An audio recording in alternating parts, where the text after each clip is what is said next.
ఈరోజు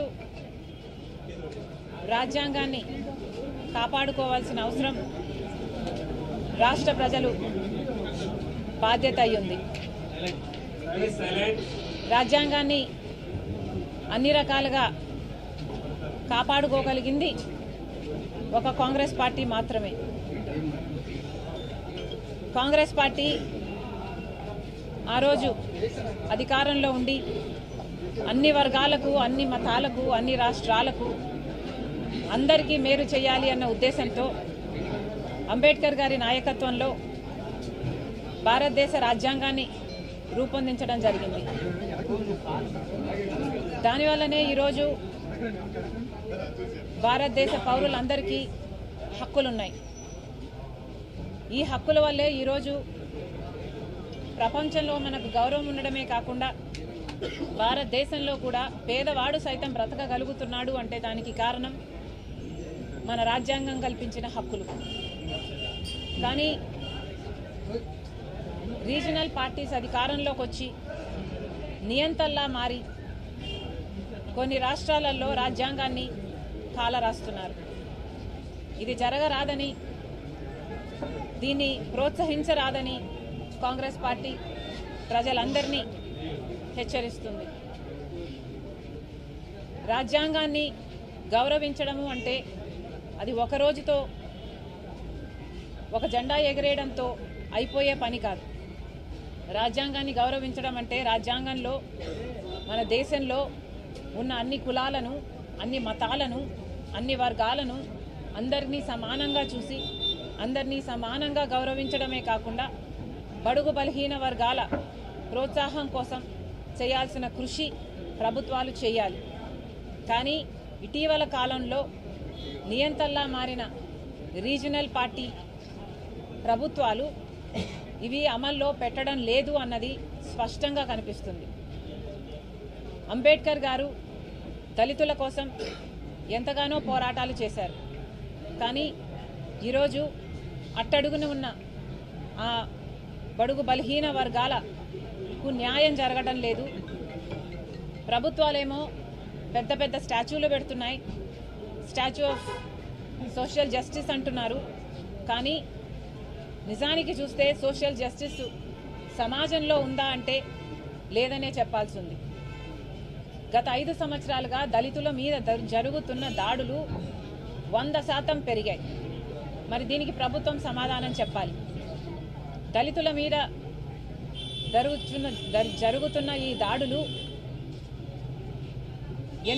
ఎంత ఘోరంగా ఉన్నాయంటే ఎవరైనా ప్రశ్నిస్తే వాళ్ళను సవాలుగా చేసి డోర్ డెలివరీ చేసేంతగా అంత ఘోరంగా ఉన్నాయి. ఇంకెవరైనా ప్రశ్నిస్తే వాళ్ళ మీద కేసులు పెట్టడం, జైలుకి తీసుకెళ్లి వాళ్ళని జైల్లో పెట్టడం, వాళ్ళను గుండు కొట్టి అవమానించే పరిస్థితుల్లో ఉన్నాయి. ఇవన్నీ ఈ రాష్ట్రం కల్లారా చూసింది. కనీసం దళితులకు వాళ్ళకు కేటాయించిన ఎస్సీ ఎస్టీ సప్లాన్ నిధులు కూడా వాళ్ళ కోసం వాడటం జరగటం లేదు. మొత్తం అన్నీ డైవర్ట్ చేస్తున్నారు, ఇష్టారాజ్యంగా పరిపాలన చేస్తున్నారు. ఇవన్నీ ఆగాలి. దళితులకే కాదు ప్రతి వర్గానికి చెందాల్సిన గౌరవం వారికి చెందాలి. ఇవన్నీ సాధ్యం కావాలి అంటే ఒక కాంగ్రెస్ పార్టీ వల్లనే సాధ్యం అవుతుంది. మరొకసారి ఎలక్షన్లు వస్తున్న వేళలో రాష్ట్ర ప్రజలందరికీ విన్నవించుకుంటున్నాం. కాంగ్రెస్ పార్టీ తరఫున ఈ 75వ గణతంత్ర దినోత్సవం సందర్భంగా ఆంధ్ర రాష్ట్ర ప్రజలందరూ కూడా మన జాతీయ జెండా సాక్షిగా ఒక ప్రమాణము చేయాలి. ఆ ప్రమాణము ఆంధ్ర రాష్ట్రానికి స్పెషల్ స్టేటస్ ఇవ్వని పార్టీలను సపోర్టు చేయమని, స్పెషల్ స్టేటస్ కోసం పోరాడని పార్టీలకు మేము మద్దతు ఇవ్వమని, మన రాష్ట్రానికి రావాల్సిన పోలవరం ప్రాజెక్టు కోసం కొట్లాడని పార్టీలకు మద్దతు ఇవ్వమని, మన బాగు గురించి, మన రాజధాని గురించి ఆలోచన చేయని, స్వలాభం కోసం ప్రజల ప్రయోజనాలను తాకట్టు పెట్టే పార్టీలకు మద్దతు ఇవ్వబోమని జెండా సాక్షిగా ఆంధ్ర రాష్ట్ర ప్రజలు ప్రమాణం చేయాలని కాంగ్రెస్ పార్టీ మనస్ఫూర్తిగా ప్రార్థిస్తుంది. చేస్తూ ఉన్నారు. మీ ఇంటి పేరుకి సంబంధించి కూడా కామెంట్ చేస్తూ ఉన్నారు వైసీపీ.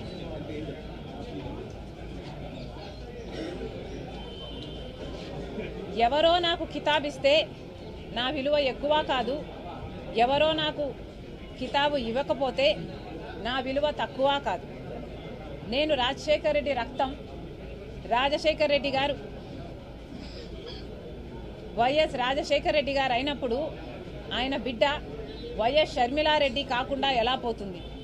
ఆయన మనవడు రాజశేఖర రెడ్డి గారు మరీ ముఖ్యంగా కోరుకొని మా నాన్న పేరు పెట్టుకుంటాను అని వైఎస్ రాజారెడ్డి అని పేరు పెడితే ఆ మనవడికి ఆ పేరు కాకుండా ఎలా పోతుంది? ఎవరు ఎన్నైనా మాట్లాడచ్చు వాళ్ళ స్వార్థం కోసం, కానీ నిజం ఎప్పటికీ నిలకడగానే నిలుస్తుంది. నేను రాజశేఖర రెడ్డి గారి రక్తాన్ని, ఆయన ఆశయాలను కాపాడడం కోసమే ఈరోజు కాంగ్రెస్ పార్టీలో ఇంత గట్టిగా ఆంధ్ర రాష్ట్రానికి వచ్చి పోరాటం చేస్తున్నా. మీరు ఎన్నైనా మాట్లాడొచ్చు.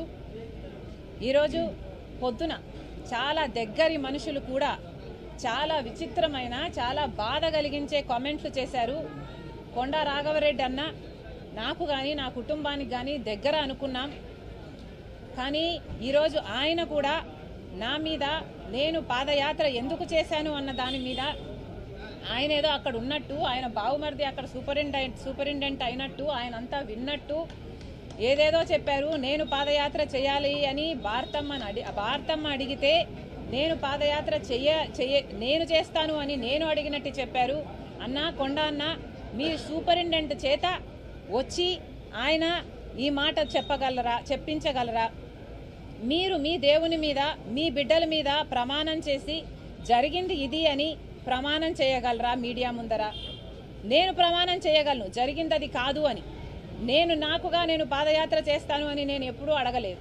నన్ను కోరితే నేను ఒబ్లైజ్ చేశాను తప్పితే ఇది నిజం కాదు అని నేను నా బిడ్డల మీద, నా దేవుని మీద ప్రమాణం చేసి చెప్పగలను. ఇదే స్థాయిలో మీరు చెప్పగలరా? నేను నా భర్త పోయి అక్రమంగా డబ్బులు సంపాదించుకోవాలి అన్న ఉద్దేశంతో మేము జగన్ రెడ్డి దగ్గరికి వెళ్ళి మేము అడిగినట్టుగా మీరు చెప్తున్నారు. మీరు అక్కడ ఉన్నారా? మీరు అది ప్రూవ్ చేయగలరా? కనీసం నేను విజయవాడకు ఆ ప్రమాణ స్వీకారం రోజు తర్వాత ఒక్కసారి ప్రైవేట్ అఫైర్స్ విషయంగా పోవడం తప్పితే, అది కూడా విజయమ్మ గారితో సహా నా భర్తతో కాదు పోవడం తప్పితే, మొన్న పెళ్లి కార్డు ఇచ్చేంత వరకు నేను ఎప్పుడూ పోలేదు. పోనీ నేను వెళ్ళానని మీరు ప్రూవ్ చేయండి, మీ మాట నిజం అనిపించుకుందాం. ఎందుకన్నా దేవుడు చూస్తున్నాడు. మీరు నిజాలు నిక్కచ్చిగా చెప్పేట్టుకుంటే మీ విలువ పెరుగుతుంది. కానీ ఒక ఆడపిల్ల మీద అబాండాలు ఇలా వేస్తే, రాజశేఖర రెడ్డి బిడ్డ మీద మీరు అబాండాలు వేస్తే ప్రజలు గమనిస్తున్నారు. దయచేసి ఇలాంటివి చేయకండి. నాకు నేనుగా నిస్వార్థంగా పాదయాత్ర చేశా. నిస్వార్థంగా జగన్మోహన్ రెడ్డి గారు ముఖ్యమంత్రి కావాలని కోరుకున్నా. ముఖ్యమంత్రి అయినాక నాకు ఈ పని కావాలని కానీ, నాకు ఈ పదవి కావాలని కానీ నేను ఏ రోజు కోరిన దాన్ని కాదు. దీనికి సాక్ష్యం మా అమ్మే. ఈ విషయాలన్నీ అమ్మకు తెలుసు. మీకు దమ్ముంటే అమ్మ చేత చెప్పించండి. పాదయాత్ర భారతమ్మ చేయాలనుకుంది. వద్దమ్మా.